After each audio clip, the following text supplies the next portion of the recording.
Hi friends, నిన్న మనం back part చూసాం కదా. ఈరోజు ఫ్రంట్ పార్ట్ ఎలా వేసుకోవాలో చూద్దాం. ఫస్ట్ మనం ఏం చేయాలంటే కొత్త బ్లౌజ్ తీసుకోవాలి.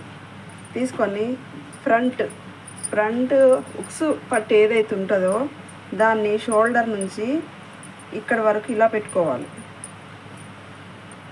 కరెక్ట్గా పెట్టుకోవాలి.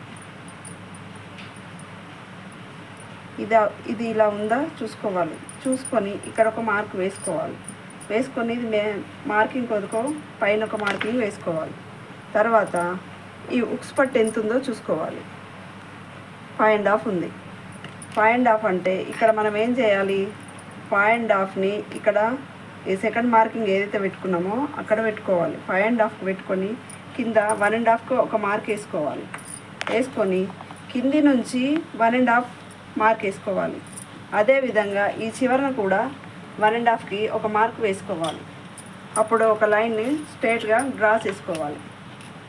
చేసిన తర్వాత ఇది మనకెంత 28.5 కమ్మర్ బ్లౌజ్ కాబట్టి మనము ఇక్కడ ఫ్రంట్ డాట్ కోసం 2 పాయింట్స్కి ఒక మార్కు వేసుకోవాలి. 2 పాయింట్స్ అంటే 3.5 అవుతుంది. అప్పుడు ఇలా షేప్ డ్రా చేసుకోవాలి. ఇది ఓన్లీ ఫ్రంట్ పార్ట్. దీంట్లో వచ్చినవి ఎన్ని మార్కింగ్స్ వచ్చినాయంటే ఫస్ట్ ఫ్రంట్ నెక్ మార్కింగ్ ఒకటి వచ్చింది. ఫస్ట్ ఇక్కడ డ్రా చేసుకొని మనము ఇలా ఫ్రంట్ నెక్ డ్రా చేసుకోవాలి. చేసుకున్నప్పుడు దీని లెంత్ అన్నది చూసుకోవాలి. ఇది మనకు నెక్ లెంత్ ఎంత ఉంది, 6 ఉంది. 6కు పైన మనము 1/2 ఇంచుకు పైన మార్క్ వేసుకుంటే ఇక్కడ కట్ చేసుకుంటే స్టిచ్ చేసేటప్పటికి ఇక్కడ నుంచి వస్తుంది. కాబట్టి మనం పైననే మార్కింగ్ చేసుకోవాలి. సెకండ్ మార్కింగ్ ఏంటి, ఉక్స్ పట్టి మార్కింగ్. ఉక్స్ పట్టి ఎన్ని ఇంచులు ఉంది, 5.5 ఉంది. అప్పుడు 1.5కి ఒక మార్క్ పెట్టుకోవాలి. కింది నుంచి కూడా ఒక మార్క్ పెట్టుకుంటే ఇది ఓన్లీ ఉక్స్ పట్టి మార్కింగ్ అయిపోతుంది. ఇక్కడ ఇది క్రాస్ పట్టి మార్కింగ్. 1.5 ఇక్కడ, 1.5 ఇక్కడ. ఇది స్ట్రేట్ లైన్ రావడం కోసం వేసుకొని షేప్ కోసం ఇక్కడ 3.5కు వేసుకొని ఈ షేప్ అనేది డ్రా చేసుకోవాలి. ఇది ఫ్రంట్ పార్ట్ అయిపోతుంది.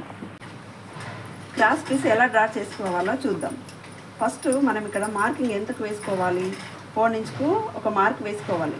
ఎందుకంటే 2 మార్జింగ్ల కోసం, కింద జాయింట్ వేయడం కోసం ఒకటి, పైన జాయింట్ చేయడం కోసం ఒకటి. కాబట్టి ఇక్కడ డబుల్ మార్కింగ్ వేసుకోవాలి మనం.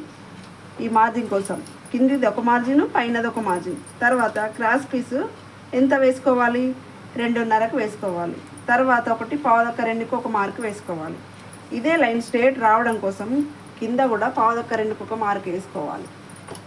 ఏ బ్లౌజ్కి అయినా కూడా క్రాస్ పీస్కు ఇంతే పెట్టుకోవాలి. క్రాస్ పీస్కి ఇప్పుడు అక్కడ ఎంత పెట్టుకున్నాం, మనం 3.5కు పెట్టుకున్నాం. ఇక్కడ కూడా అదే 3.5కు ఒక మార్క్ వేసుకోవాలి. వేసుకొని ఈ 2.5 నుండి ఇక్కడ ఉంది కదా 2.5, ఈ 2.5 నుంచి ఇక్కడికి ఒక షేప్ వేసుకోవాలి. అంతే, క్రాస్ పీస్ అయిపోతుంది.